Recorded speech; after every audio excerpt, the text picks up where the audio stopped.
Тағы да қайырлы кеш, құрметті оқушылар. Мен шығайын деп те айтуға болмайды, мен өзім тақтаға шығарамын. Бил талдау бүгін нағыз билда болған имтихандағы есептерді бірге талдайтын боламыз. Жарайды, мен тақтаға шығарайын. Бірінші есептен бастап Сафуан қосыла ғой. Саламатсыз ба? Саламатсыз ба, Сафуан? Есепте, имтиханда берілген есепте мына жақтағы картинка жоқ. Мына картинка.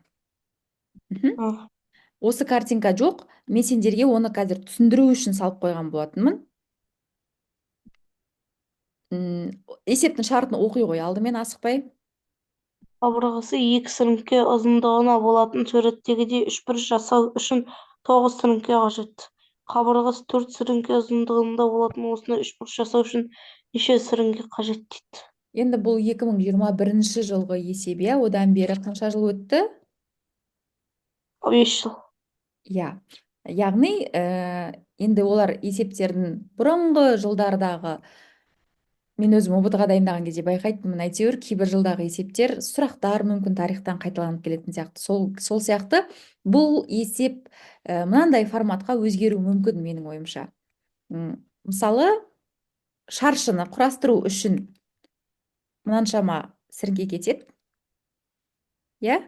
Мынау 2де 2 өлшемдегі шаршы. Енді оны қиындату мүмкін. 3де 3-ке қанша сіріңке кетеді деген сияқты, иә? Енді осы есепті сендер көз алдыларыңа елестету үшін мен салып қойдым. Бірақ та оңай жолы мына жерде 1, 2, 3, 4. 4 үшбұрыш тұр, иә? Бұл қандай үшбұрыштар? Тең. Кәдімгідей. Енді барлық сіріңкелердің ұзындықтары бірдей ғой. Иә. Тең қабырғалы үшбұрыштар, иә?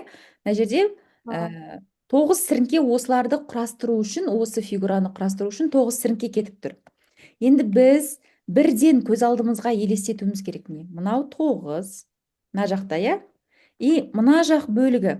Қазір қалыңырақ қып мен сызайыншы. Міне, мына жақ бөлік, бер жағында 9 кетіп тұр. Мына жақ бөлігінде 9 кетіп тұр.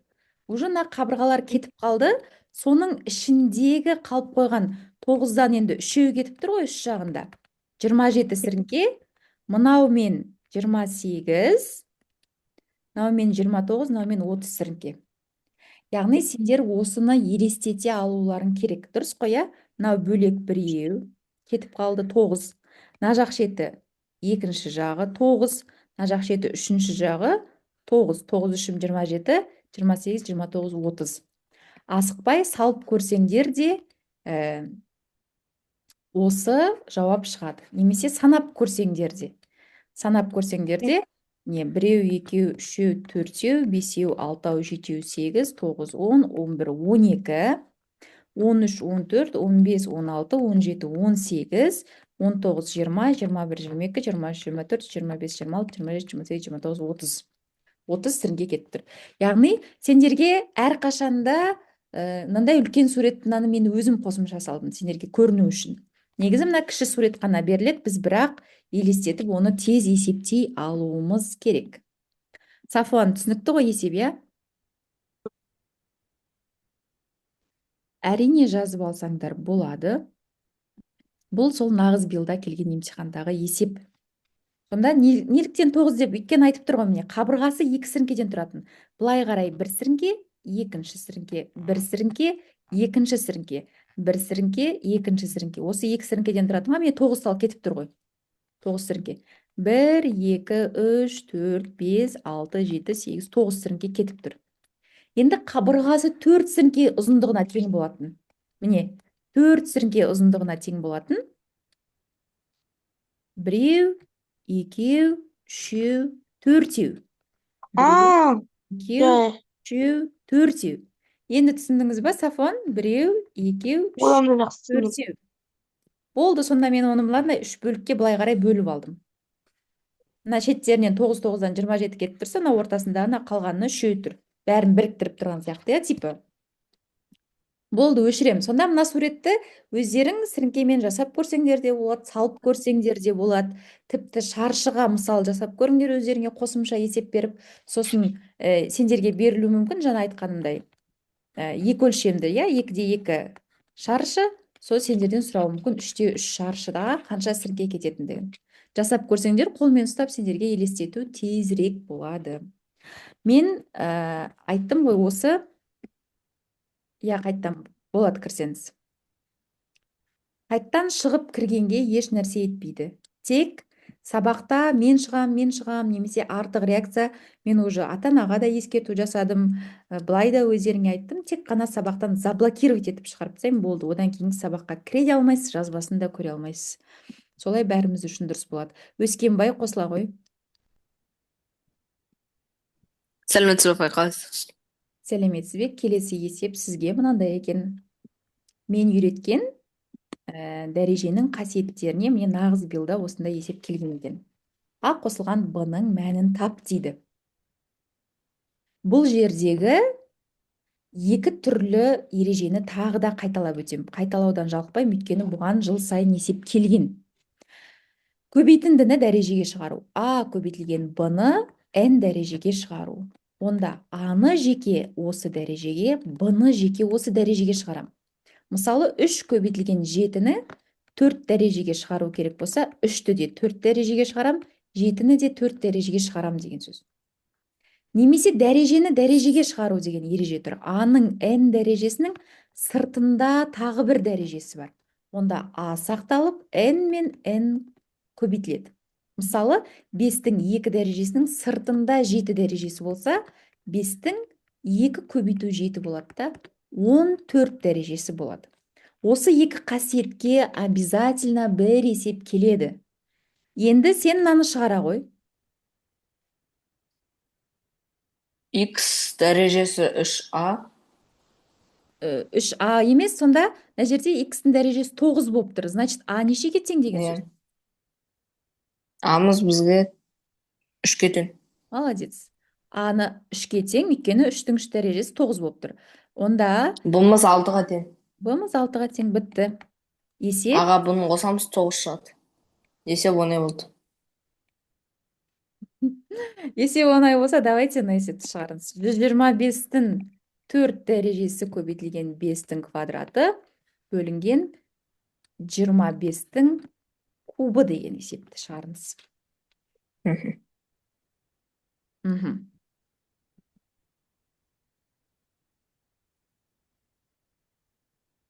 Ал шығара ғой.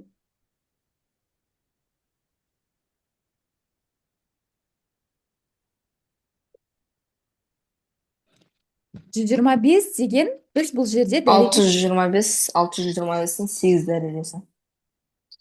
Жоқ, неге қиындатып жатырсыз? Біз дәреже көрсеткіштерімен жұмыс жасай алмаймыз. Алдында үйреткен, өйткені үшеуі үш түрлі сан болып тұр. Негіздерін бірдей қылып алуды ойлаймын. 125 деген өзі 5-тің қанша дәрежесі? 5-тің 25 дәрежесі. 5-тің 25 дәрежесі деген өте үлкен сан. 5-тің 25 дәрежесі деген. 5-ті 25 рет жазамда көбейтем. 3. 5-тің 3 дәрежесі ғой, енді 5-тің 3 дәрежесінің 4 дәрежесі. 5-тің квадраты. Бөлімінде 25 5-тің квадратының сыртында 3 дәрежесі. Онда 5-тің 12. 5-тің 12 дәрежесі көбейтеміз 5-тің 2 дәрежесіне. Сразу жазсам 5-тің 10. 5-тің 14 дәрежесі. 12-ге 2 қосылады да 14. Мына жерде 5-тің 5-тің 6 дәрежесі. Сонымен қалады 5-тің 8. 5-тің 8 дәрежесі. Жақсы ма? Өскенбай. Рахмет, апай, сау болыңыз. 5-тің 7 дәрежесі дейді, бұл өте оңай дейді, талапкер Ерсұлтан, мен шығарайын дейді. Ерсұлтан деген оқушы қазір сабақтан шығады. Бір-ақ рет жазсаңыз жеткілікті. Есептің жауабына қатысты дүниені де айтайыншы. Сіздер 3 рет, 4 рет жазсаңыздар, мынандай хабарлама келеді. Мен келесі оқушының жауабын көргенге дейін біраз уақытымды алады ғой менің. Бір рет жазсаңдар да көремін мен. Өйткені сендердің жазғандарың тек маған ғана көрініп тұр. Апай, сонда мына жақта бөлу болса, екеуі азайтылады дәрежелері. Молодец, азайтылады. Көбейту болса. Көбейту кезінде қосылады. иә. Мгм. Негіздері бірдей дәрежені көбейту, негізі n көбейту a-ның m дәрежесі болса, a сақталады да n мен m қосылады. 3-тің 7 дәрежесі көбейту 3-тің 4 дәрежесі болса, 3 сақталып, 7 мен 4 қосылады. 11 дәрежесі. Тура осы бөлу болса, онда 7-тен 4 азайды да 3-тің 3 дәрежесі болып қалады. Түсіндің бе? Иә, түсіндім. Бөлу болып қалса азайтылады, көбейту болса қосылады. Давайте мынаны көбейту күйінше қоя берейік, өйткені кейбір оқушылар түсінбей қалмасын. Жақсы, сонымен дәрежеге қатысты есеп міндетті түрде болады. Бір есеп. Даже екі есеп те болуы мүмкін. Жақсы, рахмет Өскенбай. Сау болыңыз. Сау болыңыз.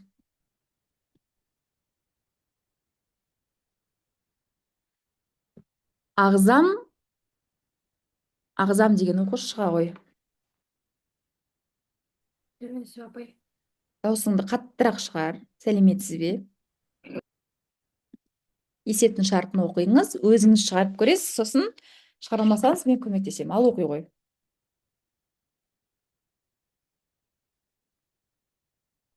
Ағзам есептің шартын оқимыз.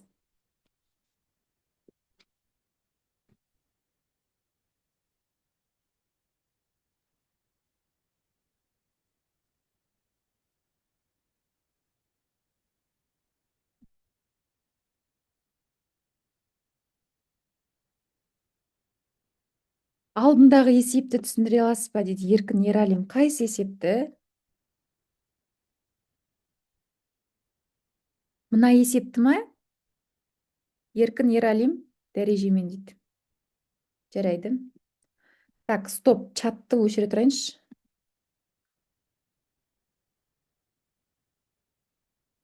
Чатты өшіре тұрайын.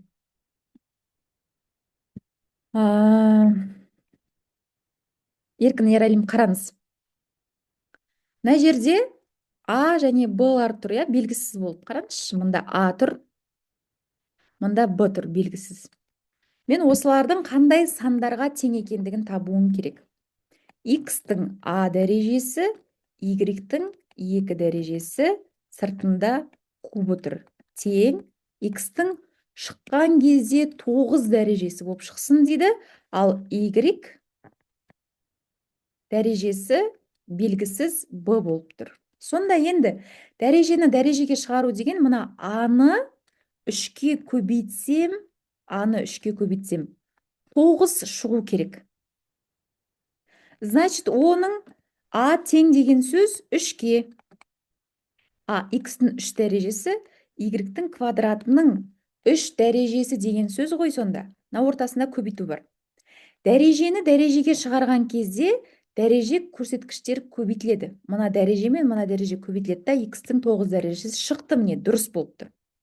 Y-тің онда 2 мен 3 көбейтіледі де 6 болады. А, значит, В 6-ға тең екен ғой. А мен бұның қосындысы онда 9. Еркін Ералим, енді түсінікті болды ма?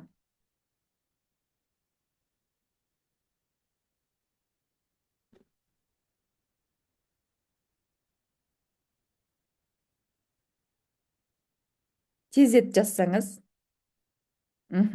Жақсы, скрин жасап алдық бәріміз.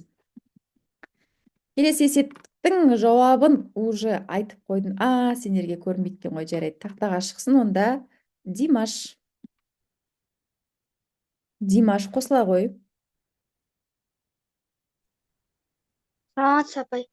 Саламатсыз ба? Фамилияңыз қандай? Ахметжан. Ахметжан Дінмұхамед, иә, негізі. Ая. Керемет де, атыңызды керемет де қылып жазып қоймайсыз ба? Оқи қойшы есептің шартын.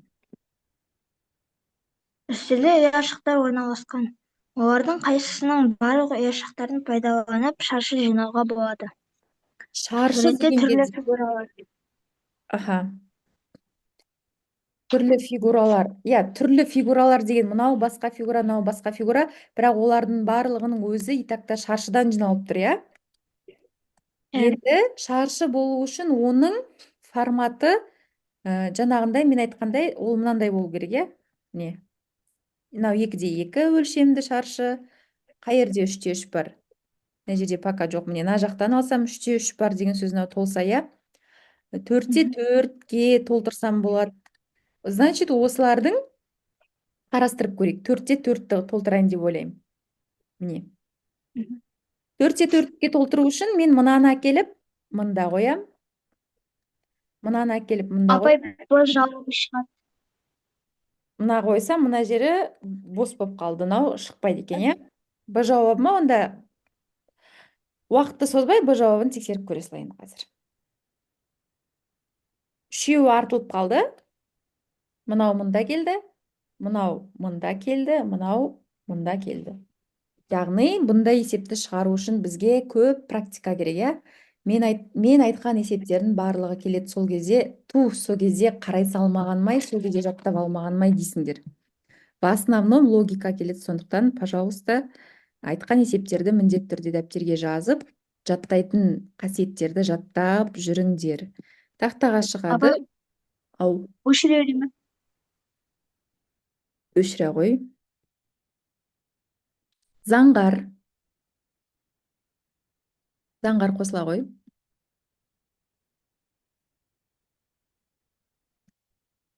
Заңғар қосыламыз. Жарайды, айтпай Жания. Айтпай Жания. Сәлеметсіз бе? Сәлеметсіз бе, Жания, қалайсыз? Жақсы.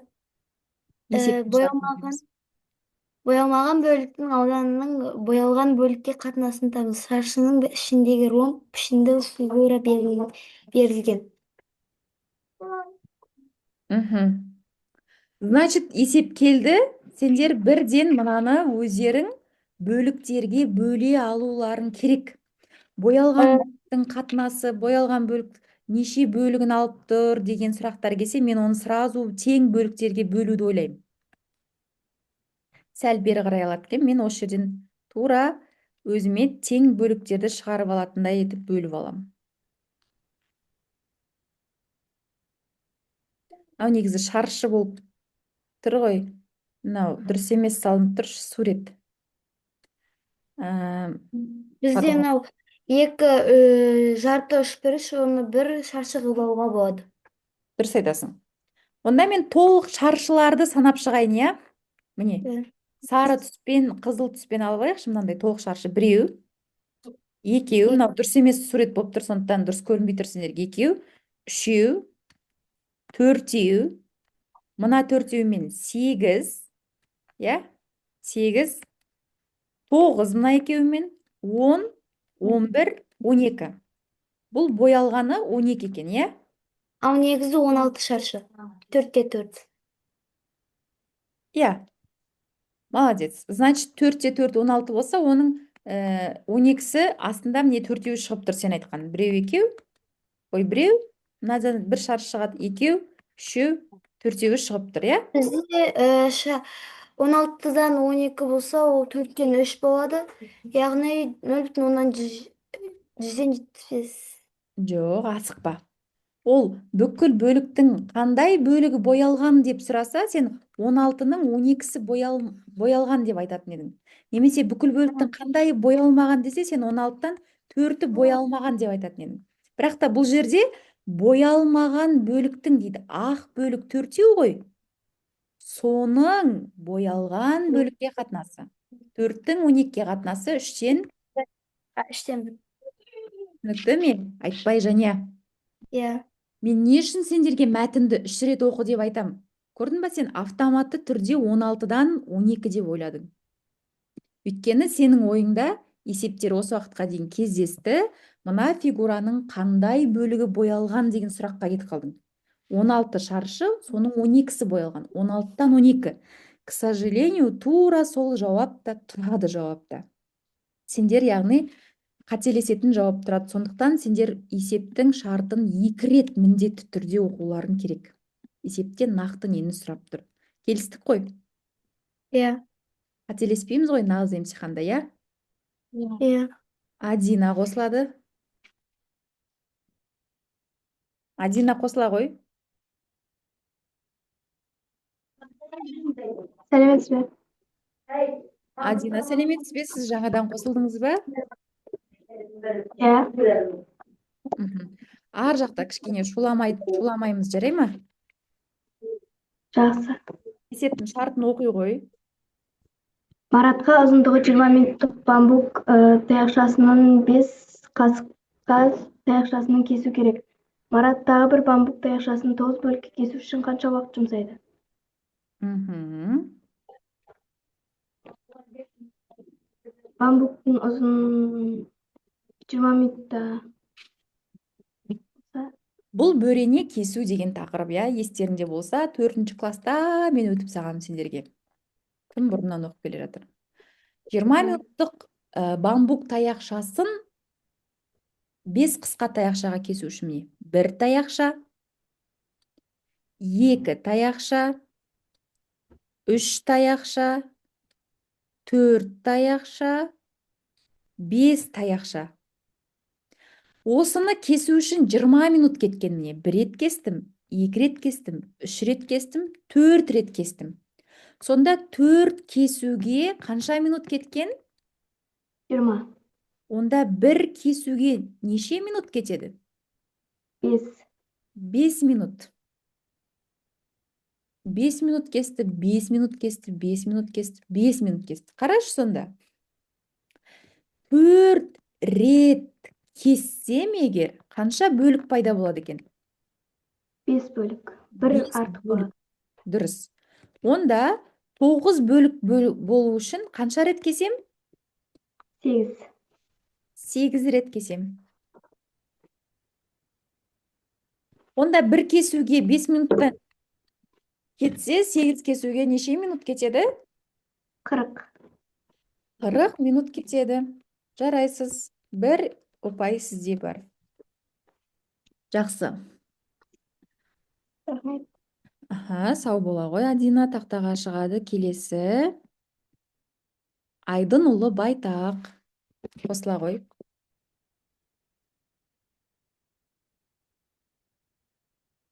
Айдынұлы Байтақ қосыламыз.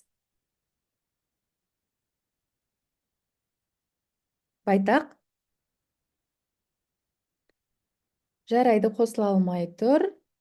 Али Дюсекеев. Дюсекеев шығар. Али Дюсекеев қосыла ғой.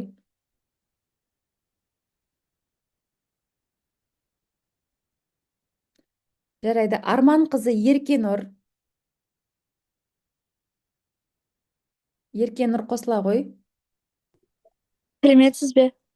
Сәлеметсіз бе, Еркенұр? Ой, Суретте қанша тіктөрт бұрыш бар? біраз отырамыз бұл есепке. Жақсылап санап шығайық. Мгм. Ең бірінші шатасып қалмас үшін біз бір талдықтан бастаймыз. Мынау бір талдық деп ойлайықшы, иә? Осы бір-ақ тал өзі тұрған кішкентай тіктөрт бұрыш деп ойлайық.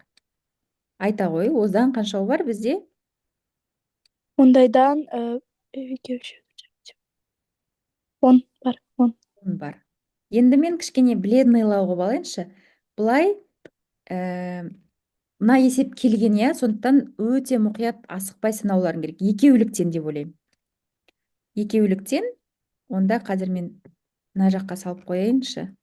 Сендер чтоб түсіну үшін. Мен пока екеулікті санап жатырмын.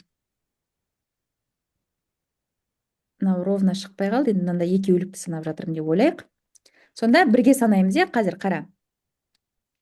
Мына жерде пока өшіре тұрайын, міне, екеуліктен санаймын. Біреу, екеу, Еркенұр, иә? Иә. Үшеу, Сосын ортасымен аяғын санағанда 4-шісі, жандағын төртеу, санағанда 5-еу, сосын 6-ау. 6-ау. 6-ау шықты.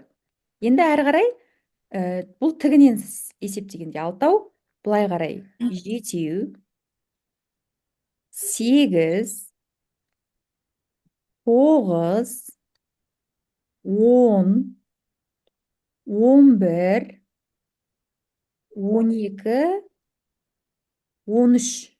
Дұрыс па? Екеулікті мен тігінен де, көлденеңнен де санап тастадым. Иә? Иә. 13 болды. Енді үшеулікке көшем. Ол былай тұруы мүмкін, немесе бағанандай тұруы мүмкін. Біреу, екеу, үшеулікке көшем. Қараңдар, міне, біреу, екеу,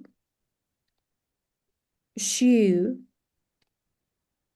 төртеу, бесеу, былай қарай, алтау, міне, және жетеу. Дұрыс қой, басқа қалқамады ғой. Жетеу. Жетеу шықты, үшеуліктен. Енді төртеуліктен. Міне, біреу, мына жақтан екеу, үшеу, төртеу. Так, төртеулікті мен қазір былай көрсетіп қояйын мына жаққа. Мен былай төртеуліктен, төртеуліктен төртеу болды, иә?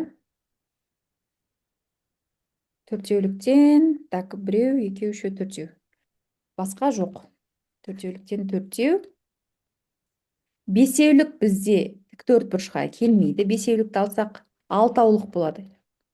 Еркенұр, осындасыз ба? Иә, осында. Алтаулықтан біреу. Төртеулікті санаумен біреу, екеу. Алтаулықтан екеу. Так, алтаулықтан екеу шықты.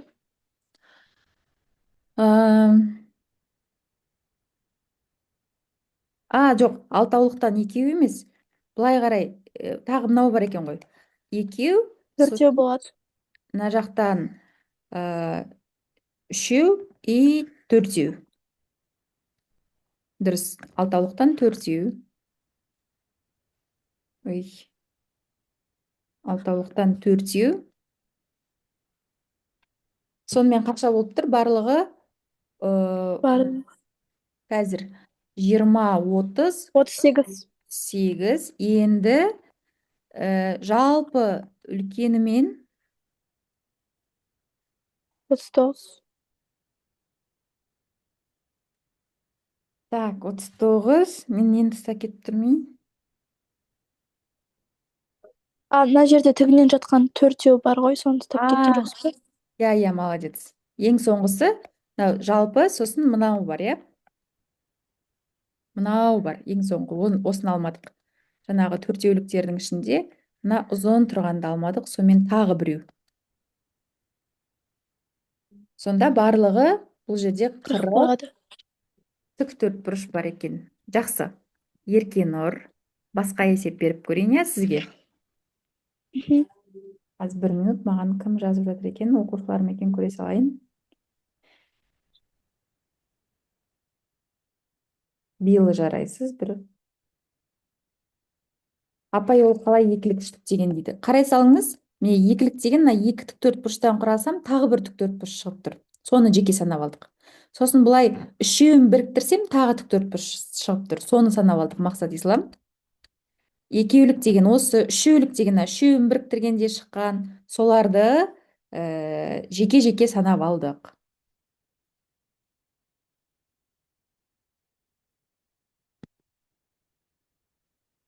Еркенұр, сізге мынандай есеп. Дайынсыз ба? Еркенұр, қайда кетіп қалдыңыз?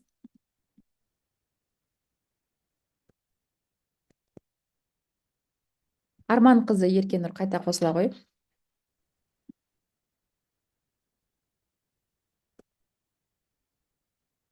Еркенұр, қосыламыз. Және істемей қалды микрофон. Жаза бер, Өскенбай. Ілияс. 27-нің 4 дәрежесі бөлінген 3-тің 18 дәрежесі.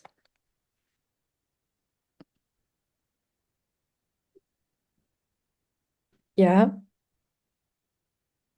Ұзын шығару керек па? Иә. Бірінші бұл жерде 81-ді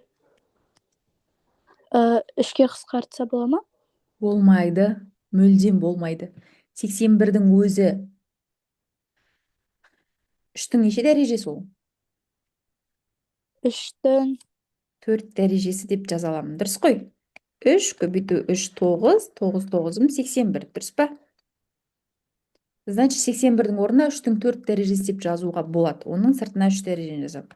Енді мынау 27 деген ол 3-тің 3 дәрежесі, оның сыртына 4 дәрежесі деп жаза аламын.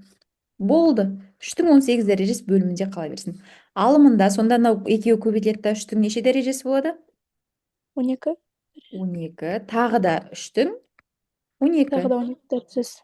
3-тің 18. Мынау мен мынау қысқарады да 3-тің 4, 12-ден 4 азайтсақ 3-тің 8 дәрежесі қалады екен, иә? Дәрежені түсінбесеңіз, Неспай Айзере дұрыстап қарап отыра ғой. Қазір уақыт қалса тағы шығаруға тырысамын мен сізді. Мақсат Ислам, Саламатсыз ба, апай? сәлематсыз ба? Даусыңызды шығарсаңыз қатты. Так, 1 минут бағанағы есептенемін. Дұрыс емес азайттық па не? 24, 24-тен. Кешірім сұрайын, мына жерде 6 ғой. Кешіріңдер, шыннан дұрыс емес азайтып жүрмін.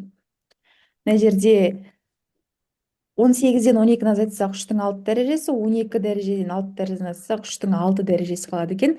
Оралхан Әрсен, рахмет. 3-тің 6 дәрежесі. Дұрыс азайтамыз, иә, мына жерде мен 8 деп қойыппын ғой мына жерде. Жақсы, келесі есепке көшейік. Өте жақсы есеп. Шаршы терезе 2 тік, шаршы терезе 2 тік 4 бұрышты бөлікке бөлінген. Әр бөліктің ішінде периметрлер жазылған 16, 20.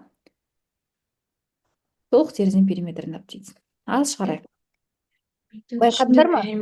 Кеше де Серікболсындағы талдатқан кезде көрдіңдер ғой. Геометрияға қатысты, боялған бөлікке қатысты есептер көп болып тұр. Шығарамыз, қалай шығарамыз? Периметрлерін табамыз. Толық терезенің общий. Енді оны табу үшін бізде қабырғалары белгісіз болып тұр, иә? Мынаны x деп алсақ, Ұзындығы мен ені табамыз сол үшін. мынаны y деп алсақ, мынау z болсын. Иә? Ұзындығы мен енін пока что таба алмай тұрмын ғой енді. Не істеймін? Y пен x-тің қосындысы қаншаға тең деген сөз? Белгісіз 16-ға тең болып тұр. Жоқ, асықпашы енді. Периметрді табу үшін біз оны Иә, айта ғой. Периметрін табу үшін барлық периметрін табу үшін біз қосып 2-ге көбейту керекпіз. Сол үшін 16-ны 2-ге бөлеміз. молодец. 8. Дұрыс айттың. Мына жерде y, иә? Y, Z. Онда y пен z-тің қосындысы 10-ға тең. 10-ға тең. Дұрыс. Тағы не айта аласың? Егер осыны бір-біріне бағандап қосып жіберсек. Қоса қойшы. Y қосылған Z, Y сосын 2Y па? Қосылған Екілігі 2Y. болуы мүмкін емес, ол шаршы емес па дейді алдыңғы есепте. Шаршының өзі тік төртбұрышқа жатады. Жалпы олардың барлығы параллелограммның балалары деп айтуға болады. Просто параллелограммның қарама-қарсы қабырғалары тең және қарама-қарсы бұрыштар ғана тең болса, шаршының барлық бұрыштары тік, барлық қабырғалары тең. Ал тік төртбұрыштың барлық бұрыштары тік, бірақ қарама-қарсы ғана қабырғалары тең болады. Сондықтан екілігі төртбұрыш болуы мүмкін емес, ол мүмкін. Шаршының өзі тік төртбұрышқа жатады. Шаршының өзі барлық қабырғалары тең, тік төртбұрыш. Жақсы. Жақсы, Өскенбай.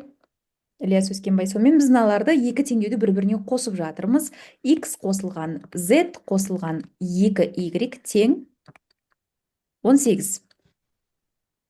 Апай, мен Мақсат Исламын. Ой, жоқ, сізді біліп тұрмын Мақсат Ислам екеніңізді. Мен мына жақта маған WhatsApp-қа Ілияс Өскенбай жазып жатыр да, жауап бергеніңізге рахмет деп соған айтып жатырмын. Сізді Мақсат Ислам екеніңізді мен біліп тұрмын, Ислам. Айта ғой, енді не істеймін? Ә, енді Болды. Біз мынау бізде шаршы ғой, иә? Шаршы болса, онда Y ол X қосылған Z-қа тең ба? X қосылған Z ол Y бола алады. Өйткені барлық қабырғасы тең ғой. Онда X қосылған Z-тің орнына мен Y деп жаза аламын, иә? Y қосылған 2Y-тен 18 бітті есеп шықты. 3Y-тен 18-тен 6. Молодец. Y-тен 6. Онда мынау бір қабырғасы 6 болса, маған даже ары қарай 6 болады бәрі жаққа. X-ті жеке табудың, мынаны жеке табудың қажеті жоқ. Онда толық терезенің периметрі қанша? 6/4. 24. Молодец. 24. Алия бірінші болып дұрыс жинады. 20. Апай, осы шаршы мен периметр мен аудан формуласını қателесе беремін. Қазір қателеспейтіндей айтып беремін. Тыңдаймыз қазір. Неге X қосылған Y ол тең Z Y-ге дейді. Өйткені мынау беріліп тұрған біздегі мына фигура, балалар, ол шаршы болып тұр. Қазір жасыл түспен алайыншы, міне жасыл түспен. Мынау шаршы болып тұр. Сондықтан бұл шаршы болғандықтан шаршының барлық қабырғасы неге тең ғой? Тең ғой. Сондықтан X-қа Z-ті қоссам, ол мына қабырғаға тең деген сөз. Сосын жаңағы мынау 6 қосылған, мынау 36 деген ол дұрыс емес. Олай емес. Ол просто қазір рандомна шығып қалды солай. 16-ға 20-ны қоссам 36. Значит, мына қабырғасы 6 ғой деп айта алмаймын. Бұл просто қазір сондай совпадение болып қалды. На самом деле олай емес. Жарайды ма? Рауанұлы Алихан түсінікті, иә, түсінікті дейді. Жақсы, зум чат ашайын, бірақ о жаққа мен не істей алмай жатырмын. Апай, қайттан түсіндіріңізші мына есепті дейді. Мәрия, енді түсіндіңіз бе? Мәрия?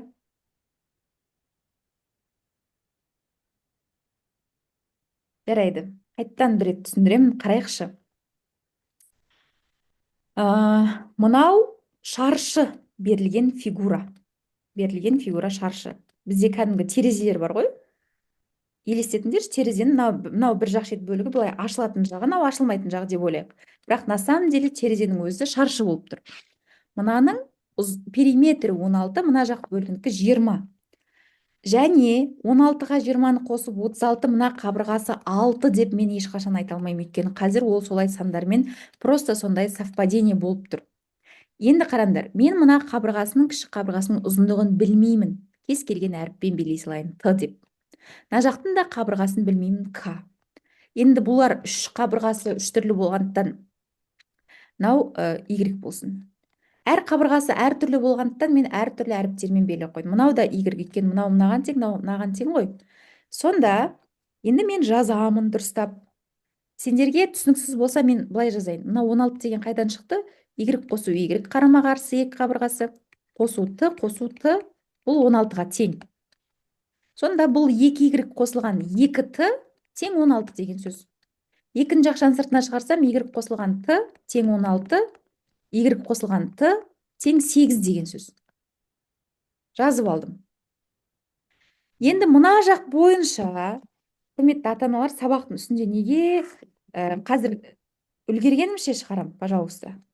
Мына жақ шетіне енді 20-ны қараңдар. Y-тан 2, Y қосылған Y қосылған К, міне тоже 2. К қосылған К. Барлығын қосындысы 20 шықты дейді. 2Y қосылған 2К тең 20. Екінші жақшаны сыртына шығарсам, Y қосылған К тең 20. Бөліп жіберсем, Y қосылған К тең 10. Бітті. Мен бағана біз осыны сразу жаза салдық. Кім түсінбей қалды? Осыны қазір мен мына жаққа жазып қояйыншы, енді теңеулер жүріс. Y қосылған К тең 10.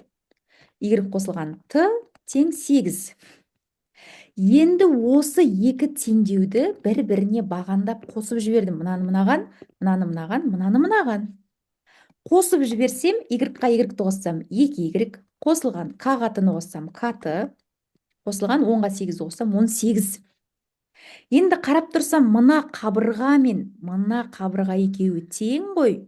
Значит, y тең деген сөз ол t мен k-ның қосындысына. Өйткені ол шаршы. Ал шаршының барлық қабырғасы тең. Онда мен k қосылған t-ның орнына y-ті жаза алаткен мына жерге. Онда мен жазам 2y қосылған y тең 18 деп. 3y тең 18, y тең 6. Значит, мына шаршының бір қабырғасы 6 деген сөз. Онда оның барлық қабырғасы 6. Онда шаршының периметрі 6-ны 4-ке көбейтемін. 24. 24. Болады, Юсуф Төлбай, болады. Түсінікті ғой, иә? Түсінікті. Скрин жасадық. Бұл есепті сұраған Мәрия болатын. Мәрия, түсінікті ме?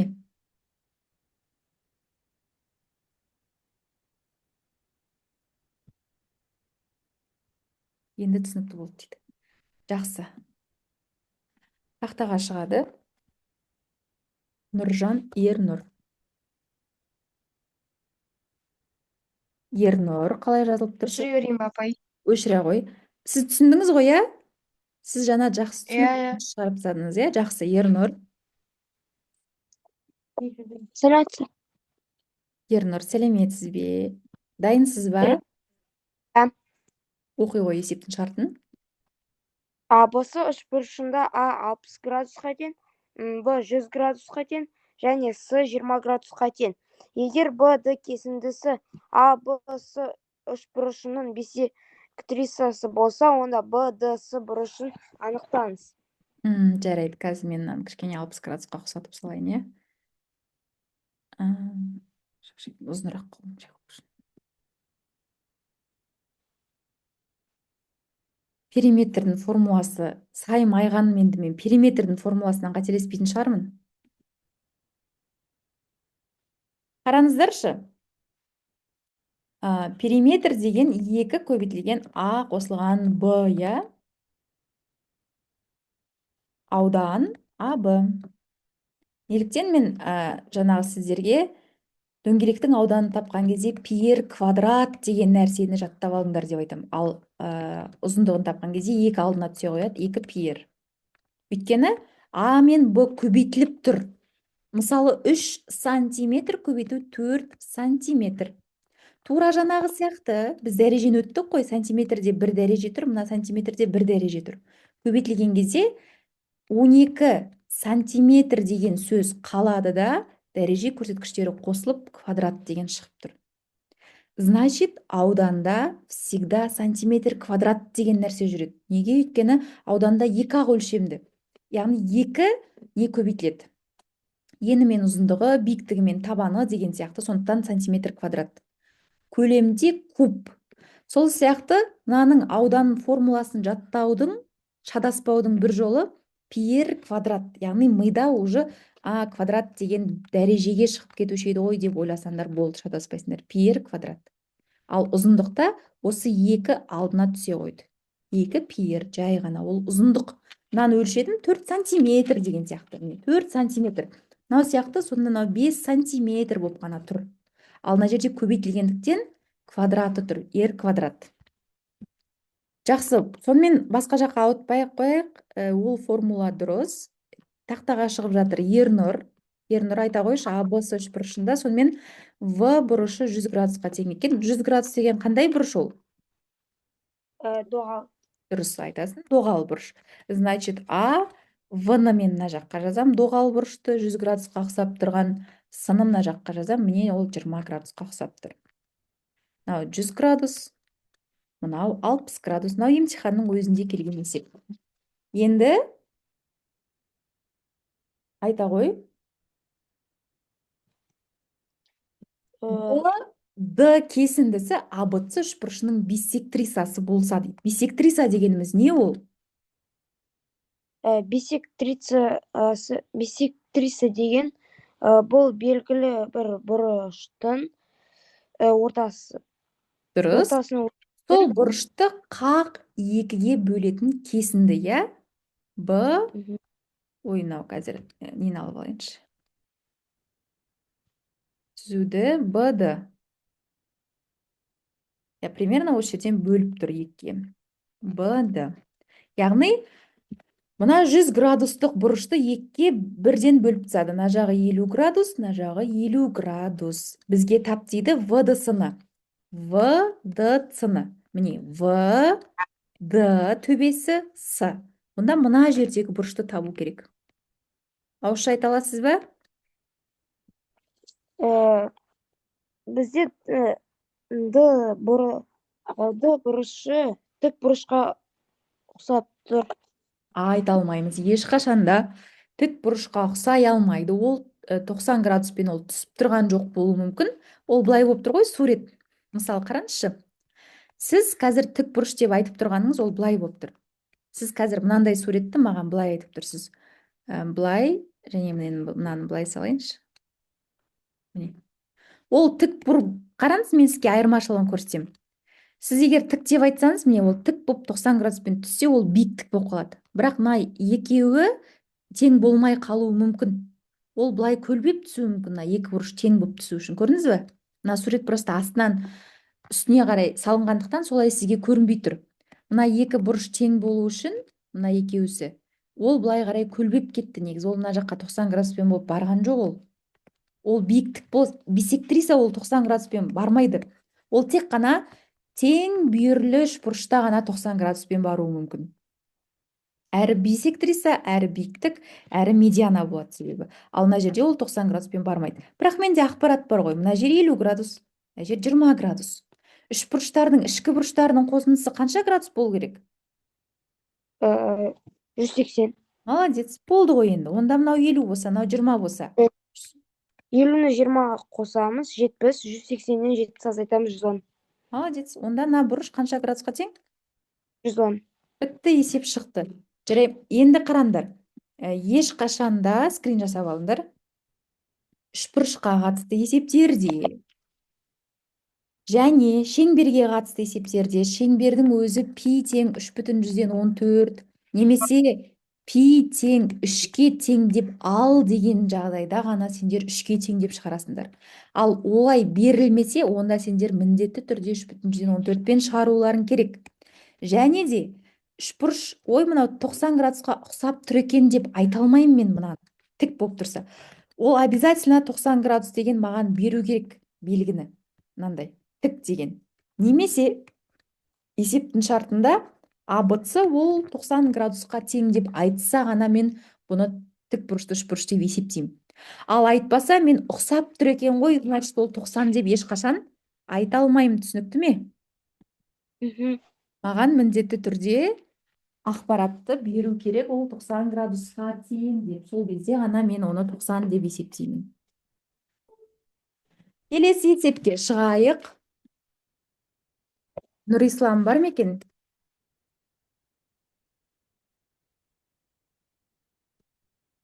Нұрислам, қосыла ғой. Абысы үшбұрышында А тең 60 градусқа, Б тең 100 градусқа, С тең 20 градусқа. Егер Б-ді апа басқа. Қазір, мына жерде 110 деп қойып, мойна 110, иә, 110 градус. 111 деп жазып жіберіппін ғой, 110 градус жауабы 110 градус. Сондықтан есепті суретін сала алу да маңызды. Жақсы, бұнда есептер шығарамыз бәріміз, иә? Бүкіл есепті сендер шығара аласыңдар. Есеп сізге мынандай. Егер аны әріп деп алсақ бола ма? Болады. Ең бастысы бірдей знакқа бірдей әріп қойсам болды, иә? X минус Y. Егер X плюс Y тең 14 болса, апа плюс ғой. Иә. Және X минус Y тең 4 болса, Y мәні нешеге тең? Иә. Бұл Теңдеу жүйесі болады. Теңдеулер жүйесі. Мен оны қосу тәсілмен шығарам, иә? Дұрыс айтып тұрсың. Де бастадың ғой, қосу тәсілмен. Плюс y пен минус y жоғалып кетеді. 2x тен 18 болады. Сосын x тен 9 болады. Сосын 9-ды 14-ке тең қылдыру үшін 5-ті қоямыз. Y мәні тен 5-ке. Жарайсыз. К 5-ке тең, b минус 3-ке тең. Сызықтық функция жаза қойшы. Сызықтық функцияның жалпы түрінің формуласы қандай?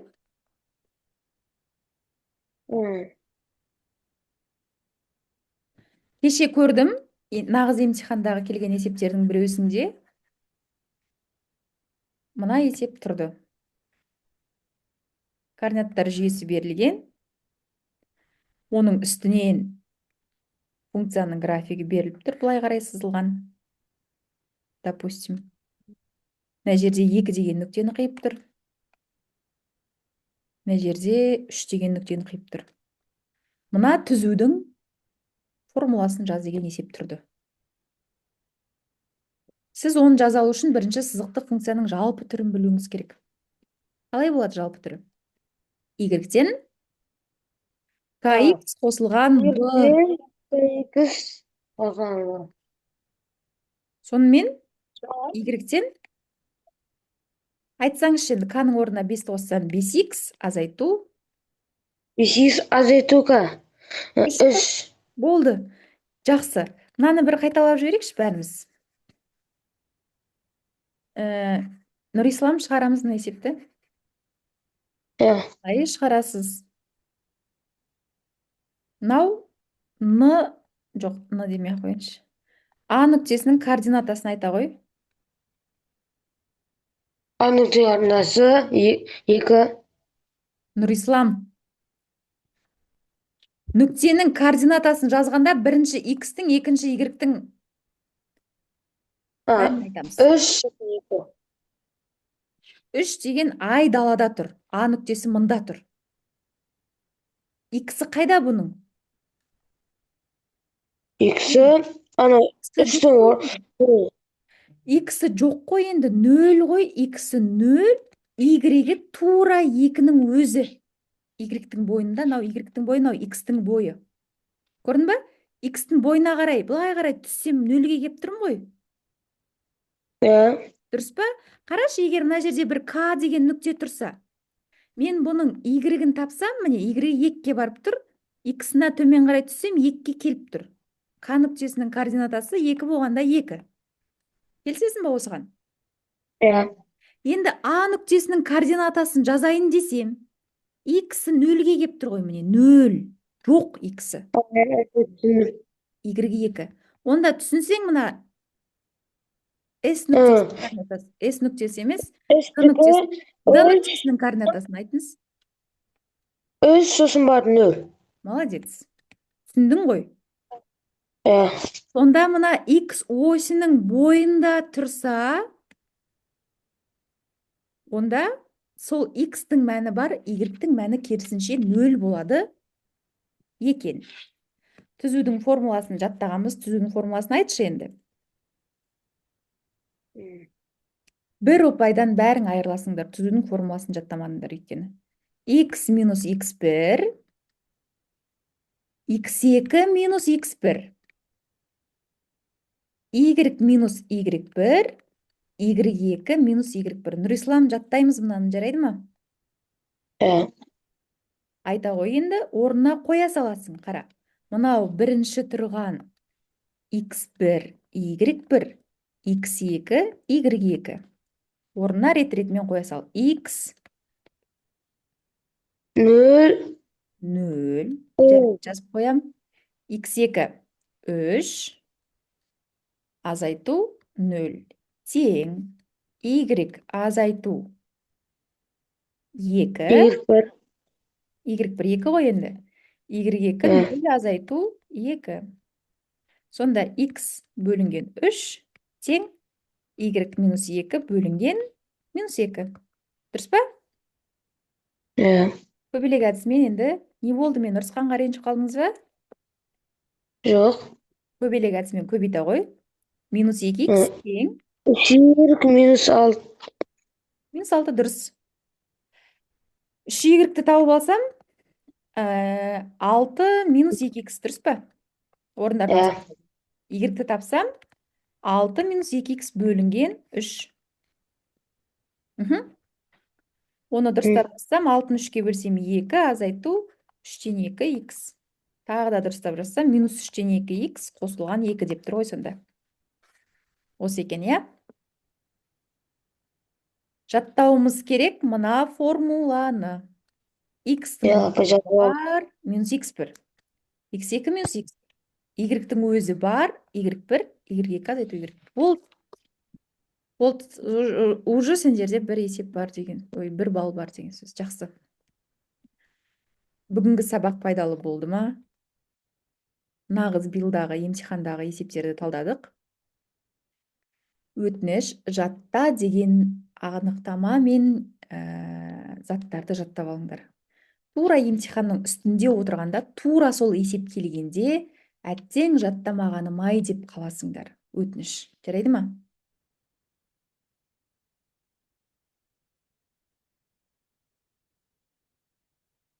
Жарайды, Насима, бірақ сіз жақсы шығарып отырдыңыз деп ойлаймын. Насима. Ең бастысы іштеріңнен өздерің жақсылап біліп отырғандарыңа сенімді болсаңдар болды. Рахмет. Сау болыңыздар. Я, шығаруға тырысам тақтаға.